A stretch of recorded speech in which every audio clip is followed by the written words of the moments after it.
Hello, class. Now we're going to talk about or review a little bit about prerequisites and electives within the structure of the courses you take as you prepare to transfer or to work towards your goal. A quick review of the different components that we have in MAP and what we've done so far within your academic plan. One component, of course, general ed, the different options that we have there, of course, for a GETC, the CSUGE pattern for the Cal States, and also the native pattern for students that might only be pursuing an associate's degree with a non-transferable option. So of course we know the general ed portion. Major prep, we chatted about that, about the different courses that are required when you're looking at being admitted into a specific major, if you will. Let's look at electives and prerequisite courses. A couple components when we're talking about how we define electives. As you see, as it's defined here, electives, these are additional courses required to meet your minimum unit requirement for your educational goal. Not all majors will require elective courses. Make sure your chosen elective courses are appropriate to your educational goal. UC transfer courses, so courses transferred to UC are numbered 1 through 99. Cal State transferable courses are numbered 1 through 199. And non-transferable courses for an AA are 200 to 299, if you will. So you want to make sure that that matches your specific goal. So again, electives, at this point, we know that you need a minimum of 60 units, between 60 to 70 units when you're preparing to transfer, if you will. That's between 60 and 70 units are what the Cal States and the UCs require you to have in order to fulfill transfer requirements. So electives are as described there. Let's say you're transferring to Cal State Fullerton, you've selected all of your general ed classes and your major prep, but you're still short. You're not quite at the number, the 60 units, if you will. Elective courses would be any other classes that are numbered for the Cal State system, 1 through 199, that would count toward to get you to that 60 threshold. Another example of that, let's say you're looking at preparing to transfer to UCI and you've selected your major prep and your GETC classes, but you're still not quite at the 60 unit threshold. The electives for that would be classes numbered 1 through 99 UC approved courses that will get you to that 60 unit mark at minimum. Within this map, let's jump down to the unit summary. Now, this was a map that I completed for a student transferring for business at Cal State Fullerton. So in this student's plan, there's already 66 units. So in his plan, he doesn't need to populate electives. Okay, let's say he had populated his major prereqs and his general ed, and he was at 50 units, 52. He would have to populate elective courses. What elective courses do you select?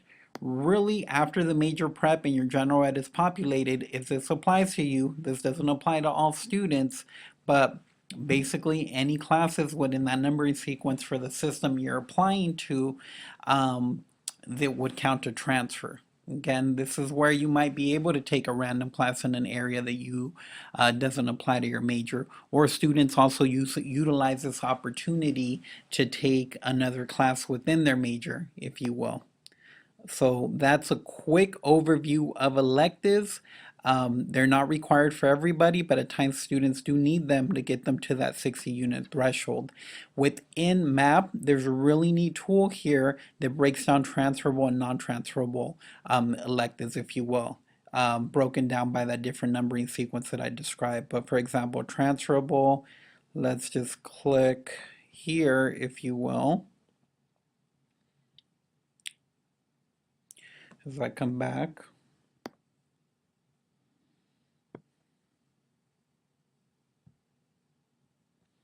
Okay, and I'm having a little trouble with the system there. But as I jump back, that's another component that you could utilize to break down what classes, what electives are transferable and non-transferable. I recommend you're better off sticking to this numbering sequence, but that does allow you to look up different courses, if you will. Wanted to also cover a little bit more information about prereqs or coreqs, if you will. As described here, prereqs and coreqs are a course or requirement that must be met before enrolling in a particular class. A corequisite is a course that is required to be taken concurrently and simultaneously with a particular course.